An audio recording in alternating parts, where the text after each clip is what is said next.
Добрый день, уважаемые участники вебинара. Сегодня у нас заключительный мастер-класс с зарубежными кинематографистами. И я специалист приемной комиссии школы кино, меня зовут Анастасия. Открываю этот замечательный вебинар. Немножечко слов о школе, конечно же. Собственно, школа была основана Федором Бондарчуком, также продюсерами кинокомпании «Водород» Михаилом Врубелем и Александром Андрющенко. И основная наша особенность в том, что специалисты делятся своим опытом со студентами напрямую. То есть в течение обучения очень много практики, поэтому приходите, студентов ждут стажировки. Сейчас мы ведем набор на очное и дистанционное отделение по таким программам, как менеджмент в музыкальном бизнесе, инфлюенс-маркетинг, маркетинг оригинального контента или по-другому маркетинг в кино, также второй режиссер, VFX, целых 2 направления, композ и 3D-артист, и также звукорежиссура, обещанный курс по Avid Pro Tools, режиссура монтажа и менеджмент артистов кино. Также мы весь год планировали запуск дистанционных программ, и сейчас вы можете подать заявку на продюсирование, режиссуру, сценарное мастерство, также режиссуру монтажа, VFX, филммейкинг дистанционно. Всех очень ждем, оставляйте свои заявки, уже буквально через месяц стартуют программы. Также сегодня у нас последний мастер-класс, но он не завершающий, то есть мы также планируем другие активности. Следите за нашим расписанием и регистрируйтесь. То есть будем рады видеть всех на очных мастер-классах и вебинарах. Сегодня своим опытом с нами поделится Кэтлин Бёрнс. Это человек, который работал на таких фильмах, как «Пираты Карибского моря», «Аватар», а также «Трон Наследия». Кэтлин вообще является заместителем продюсера, заместителем председателя Совета по новым медиа гильдии продюсеров США, а также преподает на кафедре в New York Films Academy, кафедра VR. Собственно, вот этот замечательный человек сегодня с нами и будет делиться с нами опытом. Немножечко еще расскажу про тайминг. Как обычно, 1:15 мы слушаем внимательно Кэтлин, и 15 минут мы задаем вопросы.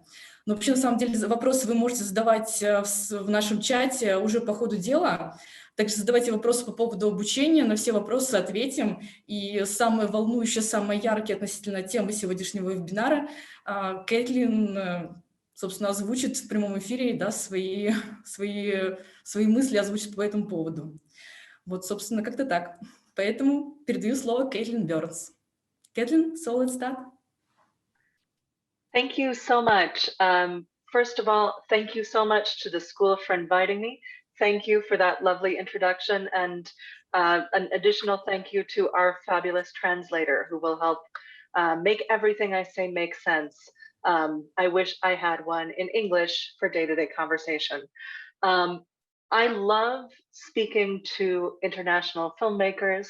I've had the opportunity to visit Russia several times, and I've always been struck by the clarity of vision, aesthetics, and style that Russian filmmakers bring to the art. I've shared my Twitter handle, and I'll share that again at the end of the session. I heartily recommend that if you have further questions after the session, you reach out to me via social media. I'm always looking to meet new people, learn about new projects, and happy to answer questions. Tonight, we are going to talk about the story business in a big picture kind of way. My own experience includes building very large story worlds with major studios, game publishers, and television networks, that many of which you have seen in Russia and abroad. My experience also includes creating original experiences, either for major studios or separately, where we have never made this type of game before, or we have never made this type of content before. And so I have a sort of interesting experience across both the development of large story worlds with major filmmakers and having to start from scratch, thinking about how an audience is going to experience each part of that bigger whole. And tonight I'm going to talk to you a little bit about how these big stories get made and hopefully give you some advice that you can apply to your own process and your own work as you go out into the field. So first, who am I? Why am I here? I'm a producer. I'm best known as a transmedia producer or executive producer of projects here in the United States. I've been on the board of the Producers Guild. I'm a part of the International Academy of Television Arts and Sciences, and I sit on advisory boards to several universities in the States and programs dealing with media and experimental media technology.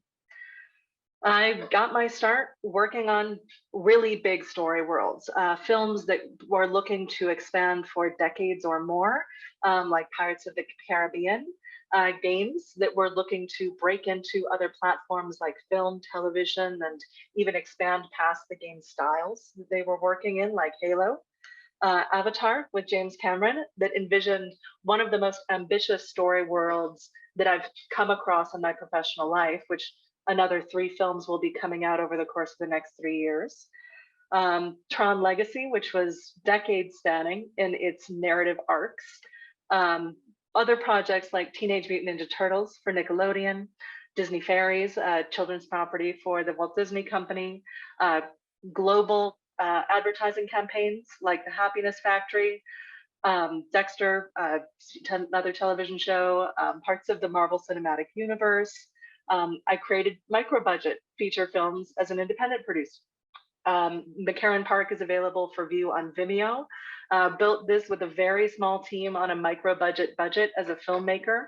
It was a 90-minute feature that got placed in multiple festivals, but was distributed through a walking tour application.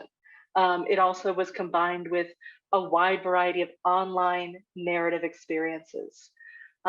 Since then, I've also worked as a founder of technology companies working in virtual reality and data visualization, as an entrepreneur in residence with UNICEF, working on new programs to engage kids in global giving, and even commercial space tourism properties that are aiming to use storytelling and experience to teach people 21st century astronaut skills. It goes on and on. Concerts, themed entertainment projects around the world, all sorts of different experience types, all telling stories, all different platforms, really broad teams. What they all have in common is a balance.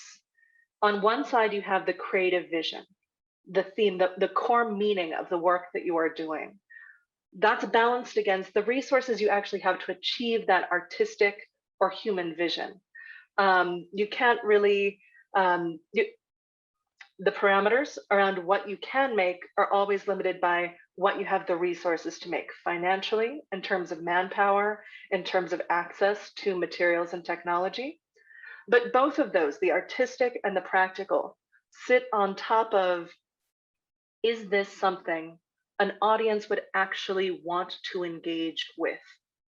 If you don't think about your audience at the beginning of the project, if you aren't paying attention and really considering how they are going to explore this project, whether it's inviting, whether it's easy to use, whether any of the technology is getting in the way of the experience and the emotional realizations you want, at the end of the day, none of the other things will be successful because you can't connect with that audience.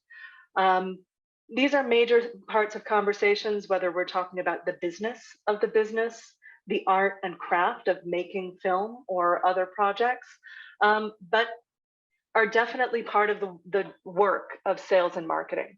So when I've come into these large projects, it's been on the production side in many cases, but also coming from the marketing side, where the team has to be able to connect it to audiences in a novel, engaging, and inviting way. But let's dive in. Let's talk about what the story business means. What are these huge projects? How do we talk about them, and what are they? When we think about franchises, we're thinking about the biggest investment in the entertainment business, decades spanning, potentially multi-billion-dollar productions that will build with the audience over time. So let's start with an idea of, how do you capture attention? So back in the 20th century, we had a variety of different ways that people started to think about filmmaking as a business. And obviously, some of the first real successful multi-platform businesses were coming from Japan. They began as post-war families of companies engaging in a concept called keiritsu, which is where different types of companies were put together under the same umbrella to share resources. So comic book companies connected with television networks, and those then connected with film studios. They had to figure out a way to work together for mutual benefit. And so we were able to find stories like Godzilla, which is one of my favorites to this day, where different groups were working together to create stories that flowed from comics to television show to movie, but also engaged with the same characters over time, building deep relationships with the audience. In the United States, Star Wars was the first big franchise that sort of struck success here. Obviously, Star Wars has taken the world by storm and has grown from a simple 3-movie trilogy with some toys attached to massive theme parks, games, books, comics, everything you can imagine, all telling stories in a different part of that world. What is it about these stories that connect with people? Each of them is asking a question that was on the minds of the audiences, but not necessarily expressed in the art that they were able to attach themselves to. So with Godzilla, in the Japanese films of the 20th century, Godzilla is an avatar, a manifestation of Earth's pain and defense against encroaching human technology. For Star Wars, it combined a lot of ideas of both heroes' journeys, but also combined a Western identification and aesthetic with a lot of Eastern philosophy, drawing from samurai films, classic Westerns, and also the nascent obsession with space and otherness that was coming with increasing globalization. So all of these factors combined to create something that felt novel and like it was satisfying a need. Great ideas come from asking questions that no one else is asking through your art, but also finding that need in your audience and creating a story that can match. One of my favorite business stories and stories of innovation in recent years is what's called the salmon cannon. Farmers in Washington State in the northeast of the US were having trouble transporting apples from one side of an orchard to the other. So they created a suction tube, a long tube that shot the apples in the air from one side of the orchard to the other. They were able to successfully land the apples without breaking them and were able to take them to market. In the same area, salmon, fish that migrate upriver every year, were having trouble getting over massive hydroelectric dams. So the farmers took that idea of, we can use these soft cannons that are good for apples, and we're able to adapt them and apply them to allowing these fish to be shot up over very tall dams. They founded a company called Whoosh Industries and answered a question with an interesting solution that didn't exist before. The same is true for a lot of very famous media businesses. Sesame Street, for example, a globally recognized children's show, grew out of a conversation at a party where some adults were talking about the difficulties in young preschool readership. So early learning for children ages 3 to 6, and how there were big gaps in literacy. But kids weren't able to memorize phonics and the alphabet, but they could remember advertising jingles over and over again, sing them around the house, drive parents crazy. So Sesame Street applied the techniques that were being used in the development of advertising commercials to early childhood literacy. Short spots with memorable and catchy songs that allowed for easy comprehension and memorization. The Wire, lauded as one of the most poignant and compelling television shows studied at Harvard and Oxford universities, is a long-form television show that was the first of its kind to explore multiple levels of the drug trade, policing, and government in a single city, bringing casting actors from the city itself, from the environments that were being described, and engaging deeply with the community, made this a deeper exploration than other shows about police, crime, or politics. And it led to some very exciting storytelling and really compelling, still relevant and interesting visual work. Kim Kardashian. It seems weird to talk about her in the same voice as Sesame Street and The Wire, but the reality is Kim Kardashian answered a need with the game Kim Kardashian Hollywood that no one else was answering. Women were very avid video game players of casual games, but at the time, the industry was mostly aiming casual games at men. Acknowledging that Kim Kardashian's demographic audience and the audience for role-playing casual games were matched up exactly, the video game company and Kim Kardashian created a overnight success by seeing that there was an absence of content built for this audience and providing content that matched what was well known to be games that they play. Again, the information was there, but no one had used it, and no one had used it in a way that was compelling and directed at the audience at hand. So these concepts are what draw us in. They're why we show up at the movie theater. They're why we tune in. They're why we spend 20 hours binging a series. But the stories in any one of those projects, the narrative plot arcs, are bigger than any one platform. Your story expands well beyond 90 minutes on screen. And for franchises, they're looking at not only the story around that 90 minutes, around that plot, but how that story can be explored over multiple years, how perspectives from different characters come in, and how those can all continue to grow and develop into new characters as time passes. What we think about when we're telling a story in a franchise is what's called a super story. So how do we tell a super story? We start by plotting out major events and thinking about how they work into major arcs where multiple characters have access points in them.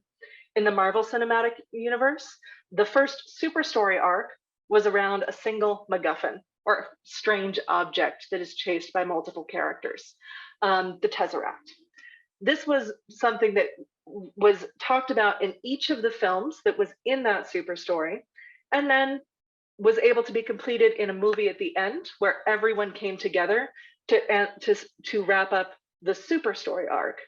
While it may had connections to the closure on specific character arcs, it wasn't true for each one, but it was satisfying because you had seen the build of this story over time. When we look at franchise narrative super story arcs, we see consistency in their application. In the High School Musical franchise, for example, we follow a group of students over the course of their high school student lives. They begin in one year and they end with graduation. This is a very common young adult and teenage super arc plot. With Pirates of the Caribbean, the first story arc followed the character journey of Elizabeth Swann. While Captain Jack Sparrow is undoubtedly the center of the franchise, the first three films focused on the growth of Elizabeth Swann as a protagonist, going from governor's daughter, under the thumb of everyone around her, to Pirate King. The Hunger Games built off a trilogy of books that was again about the arc of Katniss Everdeen, going from a teenager without any decision-making or control over her own life, to, at the end of it, a character who takes control of her own agency in a political context. And of course, when we look at Star Wars, their super story arcs follow specific characters, whether that's Luke Skywalker, Anakin Skywalker, or Rey in the most recent trilogy. This gives creators an opportunity to see where these stories are going. They're not necessarily fully mapped out from day one, but they create enough moments and understanding so that not only can they follow those arcs as they are developing the films themselves, but there's space between those major moments for other creators on other platforms to think about what's going on off screen from the film. So how can a story be told that tells a different part of that world? We can do that together if we know where all of those stories are going. All right. Tron is a really interesting example for this. Tron had multiple layers of timelines.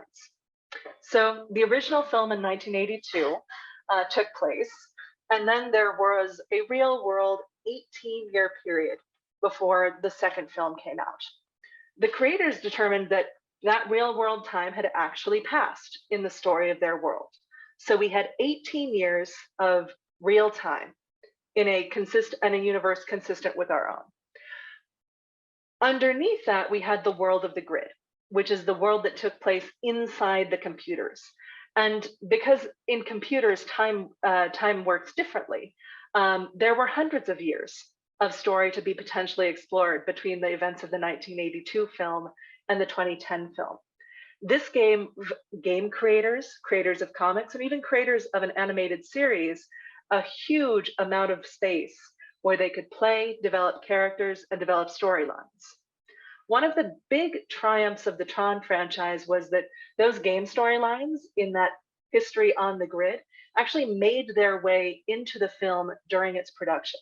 Up until the last days of shooting, lines were being changed to include characterization and historical moments from the games, giving the people who did play those games actual credit in the film for having accomplished certain historical tasks from the main characters. It's subtle, and you can watch the films without seeing any of it yourself. But those Easter eggs end up being very powerful connectors for people who have engaged with more components of the universe. Another project I've worked on where we can see how different super stories map themselves out is Disney Descendants. In this instance, we're going to talk about the launch of the first film. This is a 3-film story that is about the children of famous Disney characters in a singing, dancing, magical high school. The evil characters are our entry point characters, but ultimately, the question that the story is asking is really, what is evil? Is it how you are brought up? Is it how you treat other people? And the interplay between the different cultures of the evil characters and good characters ends up showing a lot of fascinating nuance and gray areas beyond the black and white that we often see in these moral contexts. This is similar to High School Musical in many ways, but the primary one being it's another high school story, going from a group of students entering the school to their graduation at the end of the trilogy. But it's really about a clash of cultures in this first film. And when the film was being launched, even though the Walt Disney Company is a massively powerful media company, and the Disney Channel that led this project has a 80% ratings lock on girls 8 to 14, they wanted to make sure that it was set up for success. So they created a number of experiments on other platforms around the main story that would allow different types of storytelling and different types of experiences to be tried out with audiences in a way that allowed them to expand them if they proved successful. So in this instance, the film was coming out in the middle of July. And again, it had a real world timeline, even though it was a magical, fictional fantasy world. But our calendars were the same.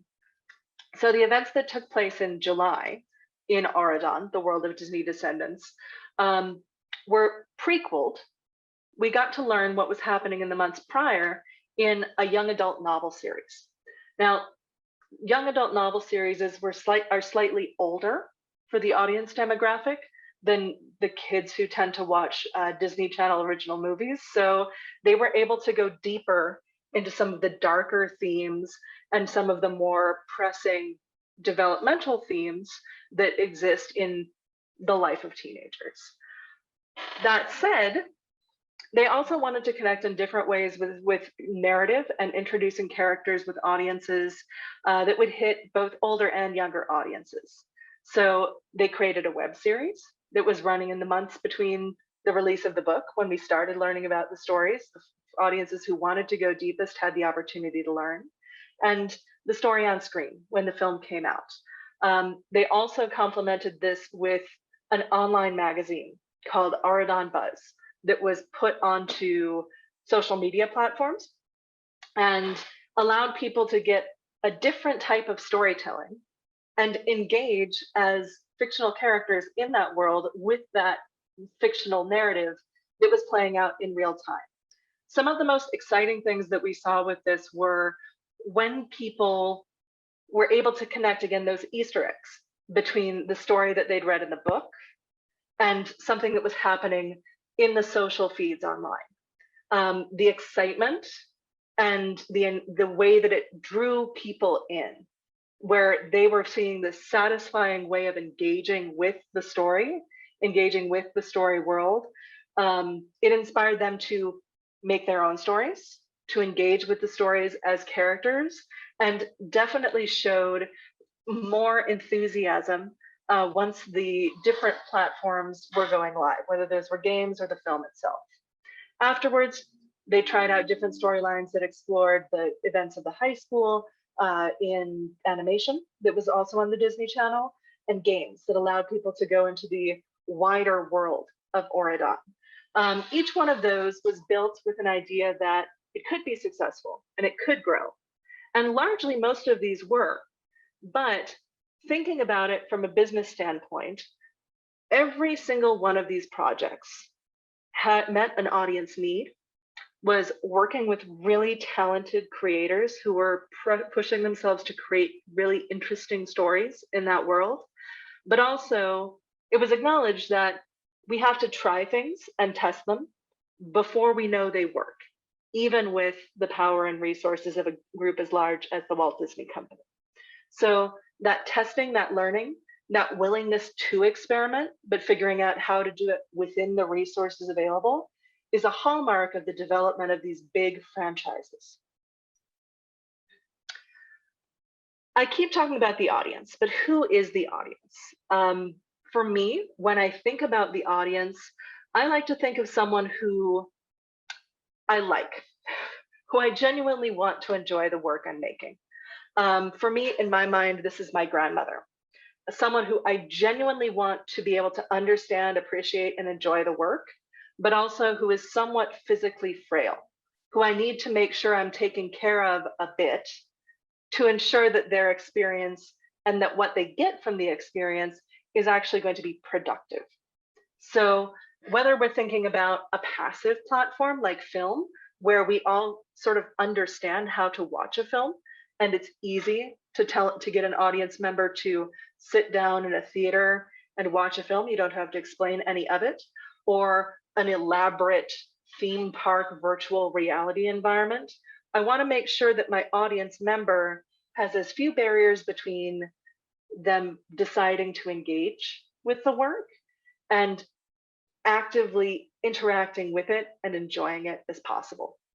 And if I've made something that would be physically comfortable and engaging that my grandmother could experience, the rest of the audience who I don't know, who I don't necessarily care as much about, is going to be able to enjoy it and understand it as well. But story is the most important part of this. Building something that humans can play with and understand is why we're doing this. Stories are intoxicating for us because they allow us to play test reality.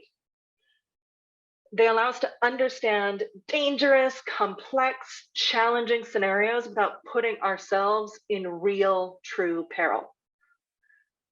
we understand the deeper questions of humanity, culture, politics, life, by hearing the stories of others, by engaging with this difficult material and being able to project our own selves into the idea of these other characters or our relationships to them. So when we're thinking about those big themes, it's not enough to think about what solution or what novelty my story is offering. We also want to figure out what questions it's asking of our audience. What is the underlying core thing that is going to make someone want to do more once this is complete? Once they've engaged with your work, what do you want them to be thinking? What do you want them to do?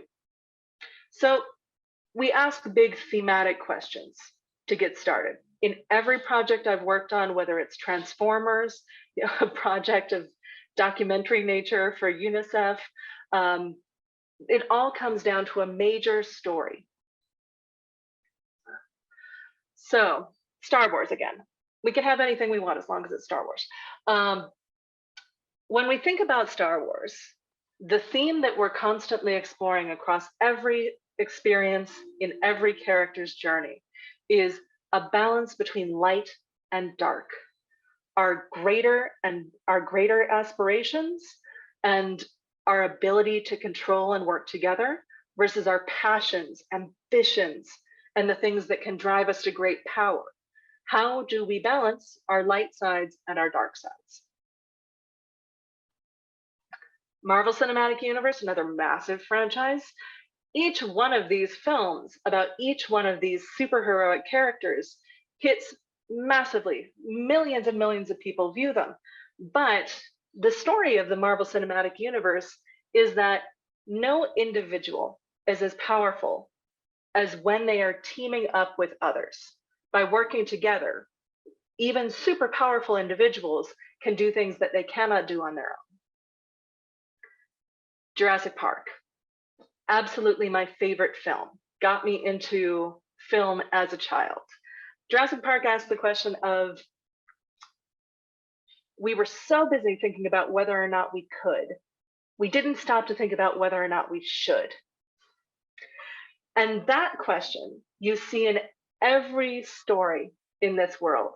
It's not just about awesome dinosaurs chasing down jerks, which is part of that story, but it's about the interplay of science, exploration, and ambition with the counterplay of real life, real creatures, and the wildness of nature.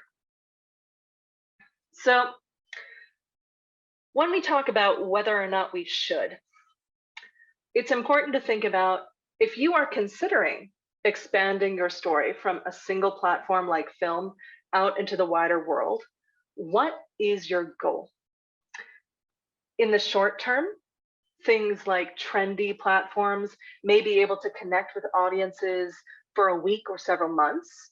But in the long term, different platforms are going to be able to connect with them, be able to be picked up in 10 years and enjoyed, versus what you might be able to do with an experience in a purely marketing sense. And I think we've all seen examples where a story or a project has sort of chased a trend, chased a really popular tactic, but the effort put into that is gone, as though in an instant, because humans move on. It's no longer interesting or relevant, or it's simply not an engaging way of connecting with someone after time has passed. So you're trying to create this new thing. It's easy to find trends. And if you are looking to do something that is going to gather press attention or hit people in a very quick way to get their attention, trends can be really useful. You know, a few years ago, everyone was doing virtual reality extensions. Now fewer are, because the reality is VR is not something, even when everyone is socially distant and remote, that appeals to every audience member. A lot of groups now are trying to do TikTok contests.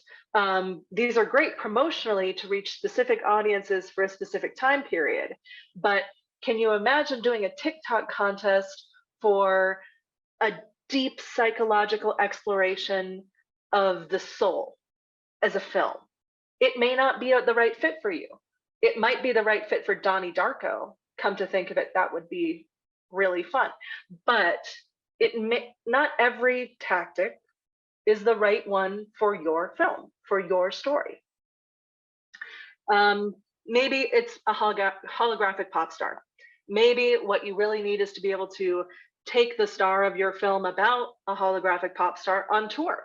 That's something that's absolutely possible as you look into the future to expand, but it may not be approachable for someone who is starting their career, or for a film that has yet to prove itself in the marketplace, even if it's coming from a major studio with infinite resources.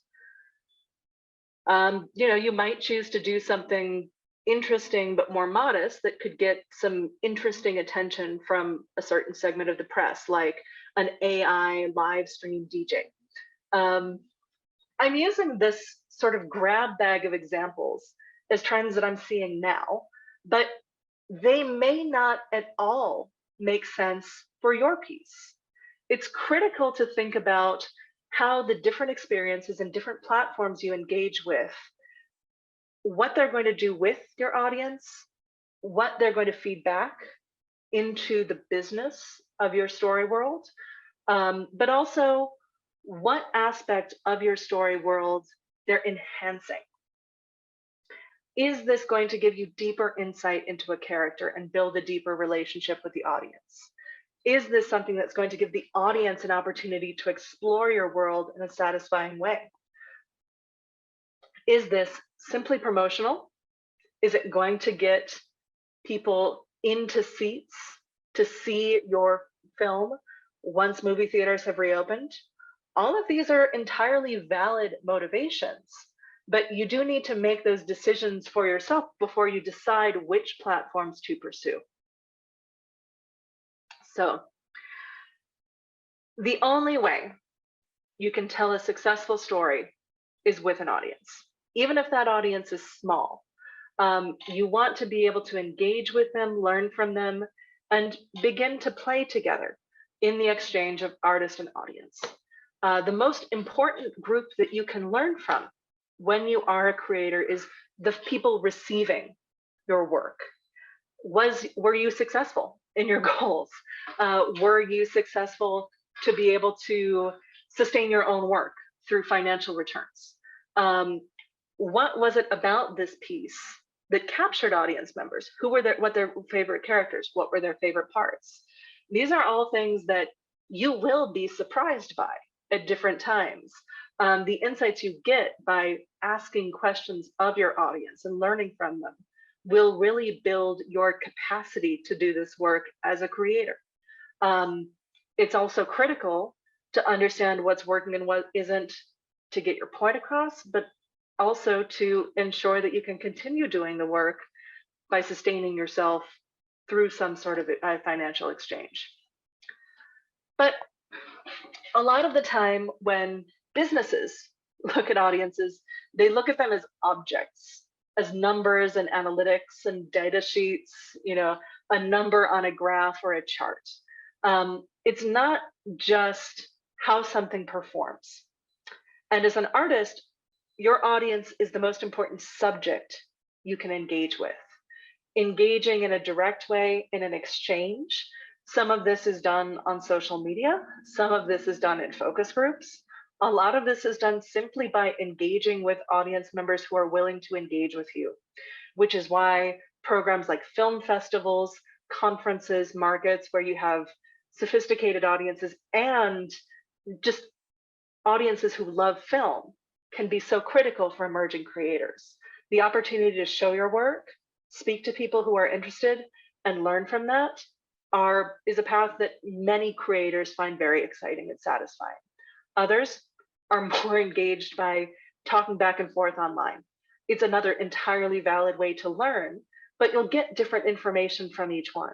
So depending on your own personal preferences, I advise you all to safely and appropriately seek out these kind of experiences, whether you're going as an audience member or able to submit a film to be reviewed or seen in a festival, to push yourself out of that comfort zone, to try and access different audiences in a new way, and to do the really difficult work of putting yourself out there as a creator to learn what people are saying about your films, how they're reacting to your creative work, and to take that in and apply it back over time. Communication will always go both ways. And determining for yourself what those boundaries are is critical to being able to be sane and mentally healthy. You don't want your artistic work to be entirely overtaken by the opinions of others, but it is really important to be able to engage and learn from others, because this is an interactive medium. It's about something that you're presenting to an audience to impact them emotionally and to share something deep coming from yourself or something wonderful that you can create with others. It's about the interplay.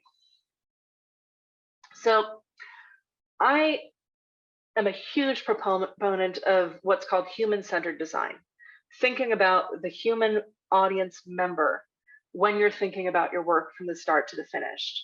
And my hope is that as we talk about this and as you all explore it, we can think about how to create a world that is satisfying and engaging while using technology, to create a world that is humane, that maintains a connection to our deep humanity and uses art and creative work to explore that deeper sense.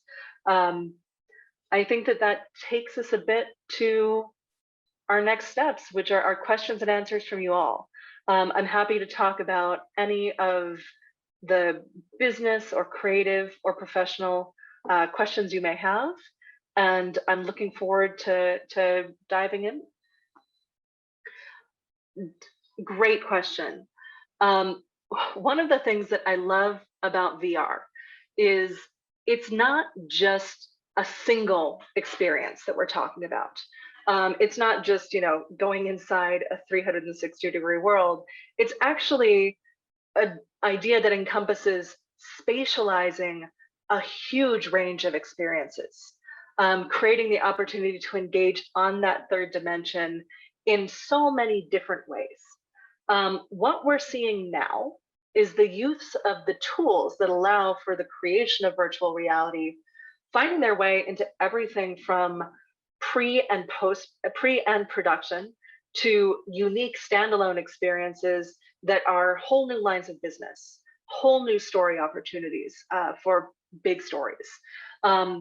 For people entering the business, understanding virtual reality disciplines, whether that's camera-based virtual reality, how virtual reality is developed in game engines, but also volumetric filmmaking, and how that crosses over with motion capture as a discipline in production. Hugely important and fascinating areas of the production team, only growing. So when we talk about VR, I'll start on the production side. Many studios, the pieces that they're building, let's talk about Marvel for a moment. They're largely built with enough virtual effects that they have to be built entirely in sound studios. And the types of capture, the way that the performances are captured, are now increasingly motion capture, green screen, and then a huge amount of processing on the back end. Whether a production set is using LED backgrounds, green screens, or even some of the virtual backgrounds that directors are actually looking at the production that they're shooting in virtual reality, either in hourlies or dailies, or when they're on set, getting a chance to look at the virtual set that is being shot on green screen in front of them. Notably, you can find video of Steven Spielberg doing this for the film Ready Player One, getting the chance to see the final setup, the narrative final product scene during the production process, and then make his shot selections and director's direction with that in mind. It's really exciting. Other opportunities are whenever there is a new production type, if it is interesting to you and you're willing to create work in it, a community emerges, and usually at this point, a global community of creators that allow you to create a new network. Most of the virtual reality projects I've worked on have been very international teams. Talent and ideas and new technology are coming from all over the world to be integrated in projects that are initiated all over the world. The opportunity to kind of break in through these alternative paths of filmmaking or experience design do exist. Similarly, the opportunity to compete with a virtual reality film in a film festival is often a much smaller group that you're up against than, say, a short film. That's another way that I've seen that where the advent of these new experiences provides a new opportunity for a new cohort of creators. If it is something that really, really captures you, the opportunity to play in between the film and game industry also presents opportunities where, for me, I knew that my curiosity was always a little bit too much for any single genre. So I love working on film, I love working on games, but for me, the place where my personality is best suited is how those things connect together. Working with teams where I'm the translator between game methodology and language and film methodology and language. It's fun for me, it suits my personality, and I was able to develop my career with that skill. Beyond that, there are opportunities for distribution for virtual reality that don't exist for film, especially in Asia. China and the Pacific Rim have a huge range of location-based and arcade experiences that are always hungry for new content. The demand for talented and skilled professionals in virtual reality and that have the skill sets that cross over into production are definitely in demand and growing. So if you do have an interest in exploring other disciplines, I strongly recommend that you take time to explore that passion, to follow your own curiosity, because it will ultimately help lead you to a space that is well suited for your skills, whether that's becoming an on-set virtual reality producer, a creator of your own original works, or simply applying those skills that you've built, thinking about a discipline from another direction on set in a traditional production environment.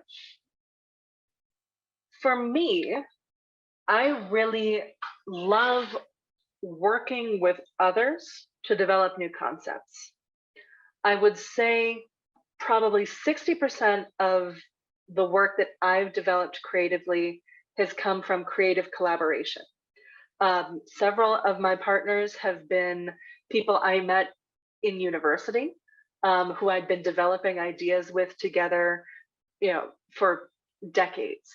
Others I've just met, or they bring a weird idea to me and we build it into something infinitely more special together than we might alone. A lot of my creative inspiration definitely comes from engaging with other people.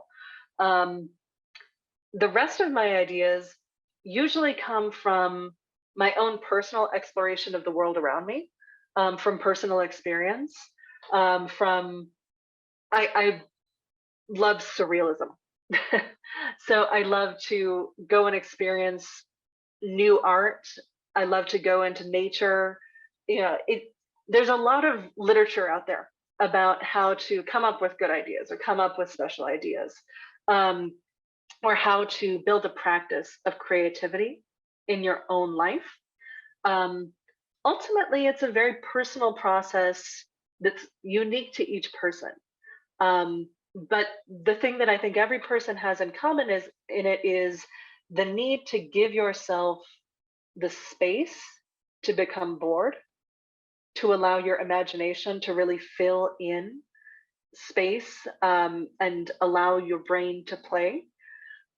This is a really hard thing to manage in 2021, where we all have devices and potential access to media that could fill in every moment of our lives if we chose.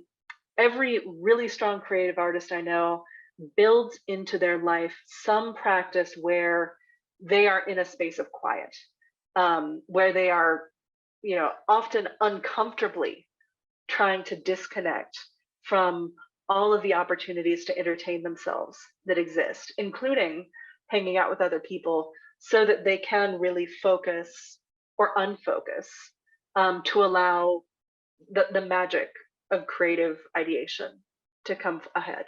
Yeah. I I don't think our creativity, like it's so hard to quantify. What I will say is great ideas come from people at every age, and different people will have more or less creative interest or attention at different times in their life. But I don't buy into the idea that creativity is only for the young. I think that you do see a very different type of insight from people at different ages, and you get very different ideas from different people. But I would want to suggest rather that some of the best ideas come from the diversity of the group that you're working with. I think that everyone has the capacity to come up with great creative ideas. Whether or not those are marketable great creative ideas is a secondary concern. But the teams that I see making the most compelling, the most exciting work tend to include a real range of personalities, experiences, genders, races, ages, like the opportunity that comes from combining different insights, perspectives, and the different creative tools that each person can bring in tend to create ideas that, in my opinion, are bigger than what any individual could have put together themselves. Even having had the opportunity to work with folks like James Cameron, who are, lauded as huge creative visionaries, he's one of the best collaborators I've ever worked with. His ability to both sort of bring in ideas from others, but also allow the creativity of others to be integrated into the production process is, I think, the real reason why his work is so magnificent, why he's able to do so much with his productions where other directors aren't able to do the same, to achieve the same level of ambition technically, creatively, artistically, or in the production scopes. Truly, the ability to have your own creative ideas, but allow them to be influenced and adapt and changed from the input of others. I think that's the real advantage of what we can get by bringing different age groups together. Mm-hmm. Okay. I love working with technologies, but I am not a tech lover. What most excites me about the future of technologies are we have a huge range of tools that were being developed over the course of the past 15, 20 years. Global social media environments, global access to virtual reality tools, game engines. There was really fascinating things that came out of the development period of those technologies, but now they're mature enough to be straightforward to work with, and everyone can play with them. What I'm most excited about is seeing how these technologies that acknowledging that there is an inequality of access, but there is a greater access to these tools than has ever existed before, and a greater ability to collaborate globally than has ever existed before. I want to see what happens when people are playing with them and pushing them and creating fascinating new ways to engage with all of them, mixing them, matching them, combining them, and then sharing them and getting insights from people who they might never have met otherwise, from the other side of the world, from 2 towns over, but you would never have met. This is the really exciting thing to me. Being able to play with, share, adapt, break, and rebuild these tools that we've created in a way that's going to let us do things that the person who created them didn't even think of them for. Some of this is, disturbing or creepy. Some of this is unimaginably exciting and fun. And that's the history of all technologies. So I think from a technology side, I'm most interested in what we can do when we're playing with things, adapting them, and sharing them. Virtual reality tools are exciting.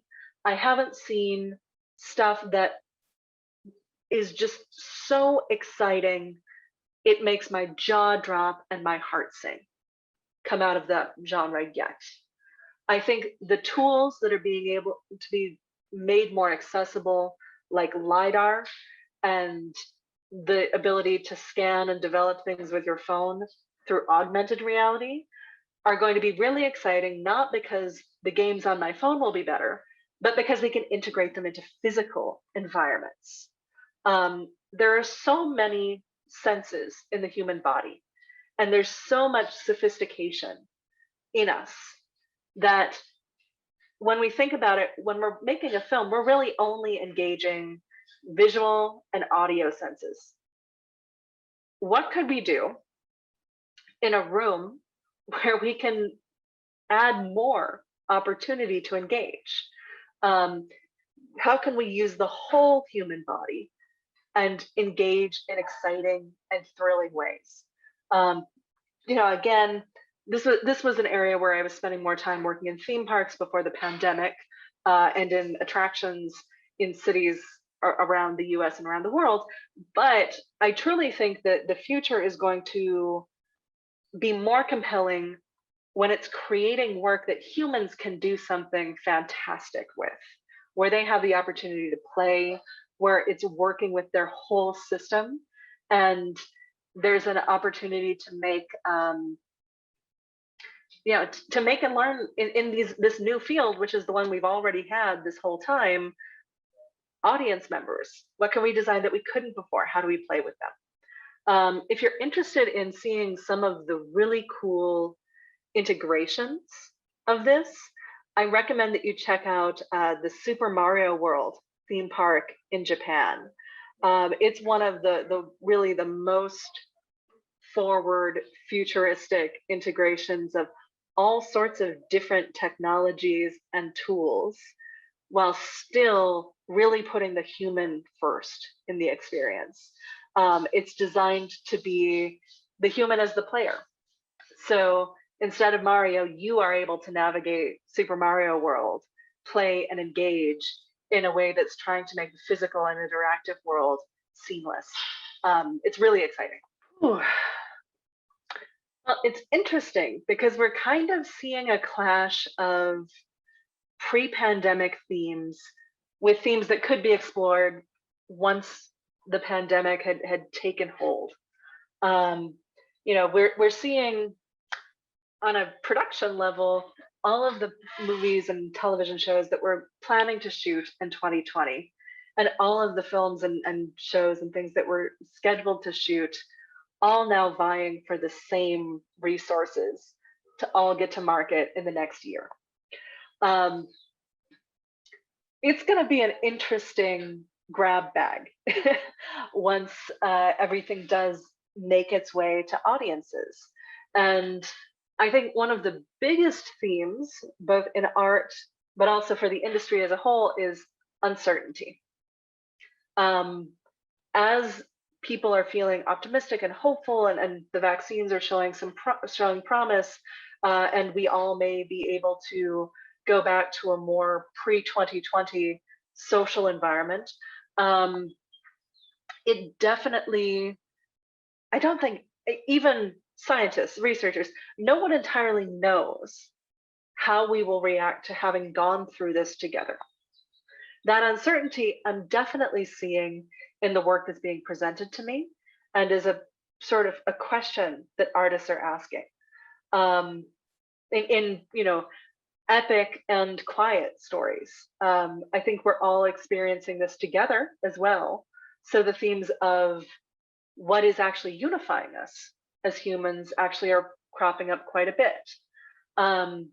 That said, issues of inequality, both economic, social, technological, these are also themes that are really important right now. They're definitely of great interest. But there's also a reality that, at least for the next couple years, while some people think that stories that allow us the deep exploration of our grief for what we've gone through are going to be appealing, there's also a real desire to escape, to have films that allow us to go someplace else entirely, that allow us to have a mental break from the sort of grinding grief and concern that has characterized a lot of the experience of the global pandemic. At the same time, there are always things that come back again and again. Stories of coming of age, stories of relationships, funny stories about the quirks of culture and the way that people interact with one another. The most delightful parts of the human experience are also stories worth telling. And even the less pleasant, uncomfortable parts of the human experience that are more mundane. Humans are the factor through it all. And while there are some stories that may be more appealing or trendy in their potential for audience attraction in the coming years, the best films, the best stories are ones that are hitting on a human need or a human theme that ultimately is timeless, and can show us something about ourselves that is going to be as true 50 years from now for a person, because we'll still be people, as it is in this year, when we've all gone through some really massive changes. The most important skills that you can build in the creative and entertainment industry are an ability to engage in review and critique, and an ability to reach out to others, to introduce yourself, to meet them, to connect with them. So the first is one that I suspect you're already engaging with in your school, which is presenting your material to others, getting feedback on it, and then integrating it. This is some of the most brutal psychological practice that someone can do. I know that for me, I'm much more comfortable critiquing someone else's work than I am getting critiqued. But one of the reasons it is so important is that's how you learn. That's where you get insights, whether it is from peers in the industry, from people with totally other perspectives, coming from totally other fields or experiences, getting that insight from others, putting your work out there, which is very hard, getting the responses back, which can be really painful, and then integrating it into the work you're doing. Figuring out how to engage in that process gracefully without over personalizing the response to your work. It's hard. It's hard for experienced creators, but it's a practice that you have to build and learn how to navigate. The other side is, how do I get new insights? How do I find new people to get feedback from? Maybe you need to reach out to an expert in a field to learn about map making, let's say, because it's a part of the story you want to tell. how do you introduce yourself? How do you find people? But also, how do you deal with rejection? I send so many outreaches to people, and when they don't respond to me, it's not about me. It's very much about people are busy, people have their own lives.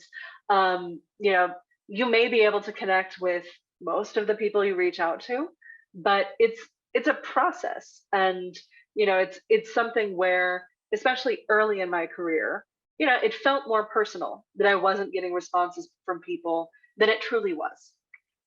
Um, the same is true when you are going out to find production companies to work for, find collaborators, find building your network of professional peers and mentors. Reach out, and if people don't respond, it's usually not about you. It's usually their lives are busy. They may not check that platform. They may have 1,000 other emails coming at them in a day. And recognizing that in outreach, you're going to have more non-responses or I can't helps than you will have, this is great, let's talk now. But that's normal, that's just a part of the business that you're in, and that you will be able to, with persistence, find people who will be your network, who will be partners to you, who will be allies in creating your work. Don't get discouraged and don't quit. And you know, that sort of understanding and building that frame of, this is my work, and this is, you know, if my job as a filmmaker and an artist is to figure out how to build it and how to bring it to life and how to connect with people. But that, you know, it wouldn't be a business, it wouldn't be work if it was just magically immediately doable. There are parts of the process that are harder, that are uncomfortable, that you will develop with time and practice and engaging. The first step is recognize that even in Shakespeare's times, everything had already been done. Everything had been done by the Romans and the Greeks, and yeah, this is the obsession with novelty is a fairly modern preoccupation, though it's seen cycles throughout history. You know, we've had humans this whole time, so it makes sense that we would see recurring themes when talking about humans together. In practice, every generation, every group of artists comes up against this and sees that, you know, this theme has been explored many times before. Sort of recognizing the humility of, yeah, a lot of people have explored this in art before, but also that you do have a unique perspective, time, and opportunity to talk about all of these points in a way that is real, valid, and interesting. There's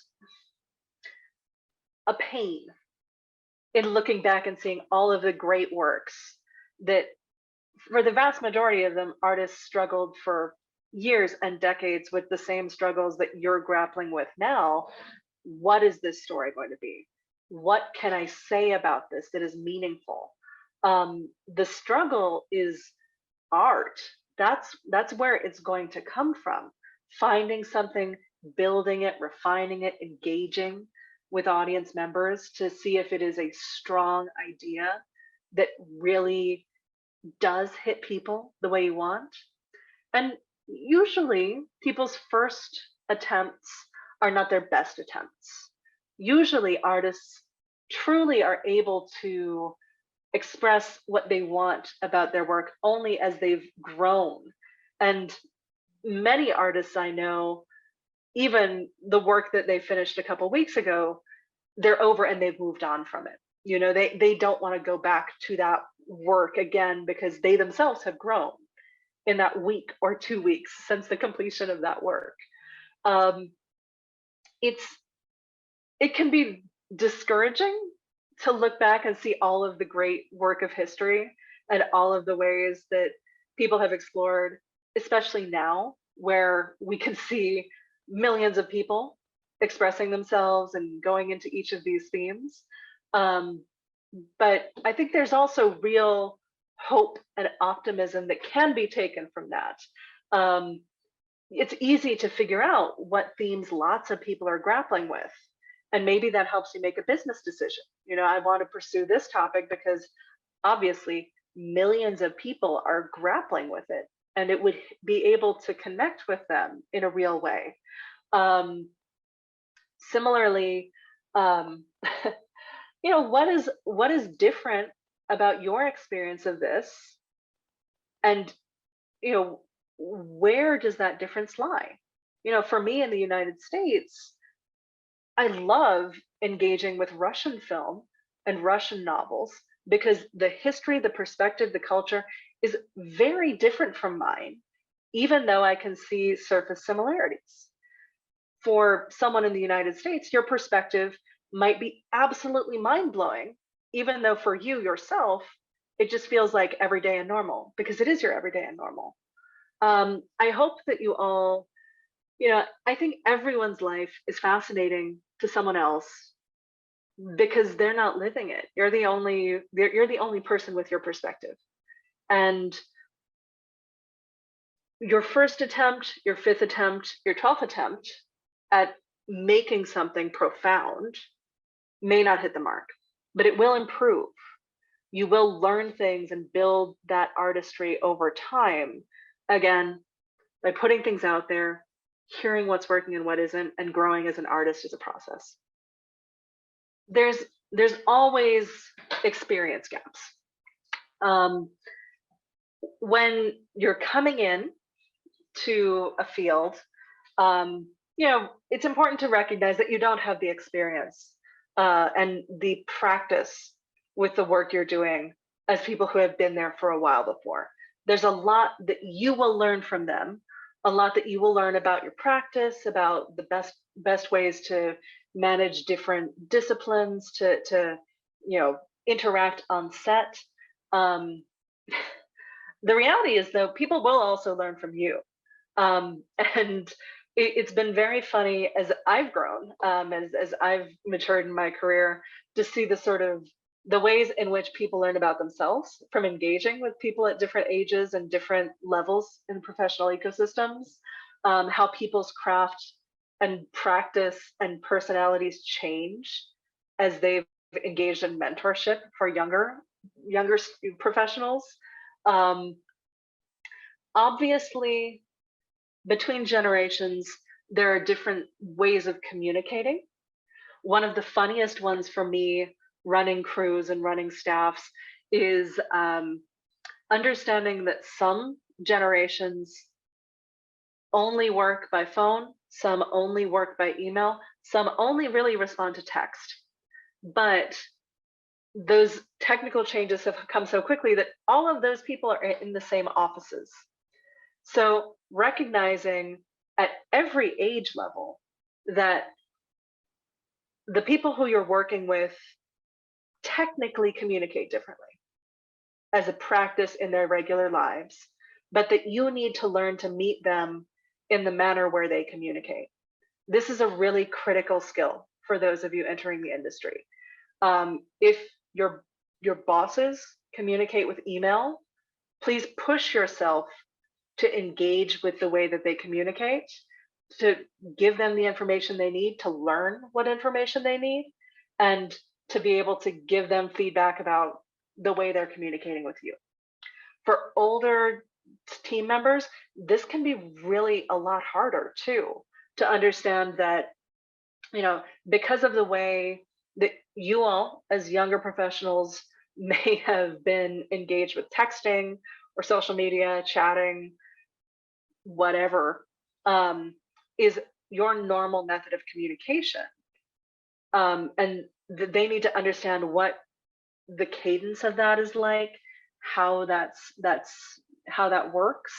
But also, you know, they are running businesses and have their own lives and have entirely different communications practices. It's really hard.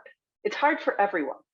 And to recognize and have the willingness to figure out how to exchange information and the manner in which ways exchange information, that's where you can really start building information exchanges between different generations. If you all can figure out how to connect and communicate effectively using different tools and using different ways of direct communication with each other, then you can be the person that person speaks to when they have a question about something. And that is one of the best ways to build trust and to build the sort of partnerships that can lead to great creative work together. If you can build trust and help someone understand something without being pushy and making sure that you're meeting them where they communicate and with the means that they use to communicate, it can lead to really wonderful insights, collaborations, and experiences that make a huge difference. Oh, the last year has been really, really complicated. I think it's been very interesting in the American film industry because it's given us some really clear indicators of what projects have been prioritized commercially versus what projects might not have gotten the same level of attention in another year as this year. There's also a lot of work that's come out that's exploring perspectives that had previously been underexplored. So films like Promising Young Woman, really looking into a female story that is a different kind of revenge fantasy than has been given the level of attention or prestige as other films with frankly, male or masculine revenge fantasy themes. Stories like Minari, stories like Nomadland that are sort of exploring outsider stories or stories that, represent audiences and populations in the millions to billions, but that don't get the same level of global commercial attention. Let's see what else. I am really fascinated by the way that different teams have used teleconferencing to explore experiences in new ways. I've personally been fascinated seeing different theatricals, plays, try to explore how to connect with audiences through a screen for the first time. And theater, which is what I originally got my degree in, has been one of the least technologically innovative parts of the entertainment industry and really needed a push for a huge number of its producers and its creators to really think about expressing themselves with different technologies or integrating different technologies into the way productions were staged, promoted, or developed. I'm trying to think of specific examples for you all. There was an amazing House of the Fall of Usher that the Boston Opera put on. One of my favorite productions is called Definitely Not Clue, which is using Zoom as a murder mystery dinner party, where characters are engaging with you and you're also engaging as a participant. I've played a lot of games this year too.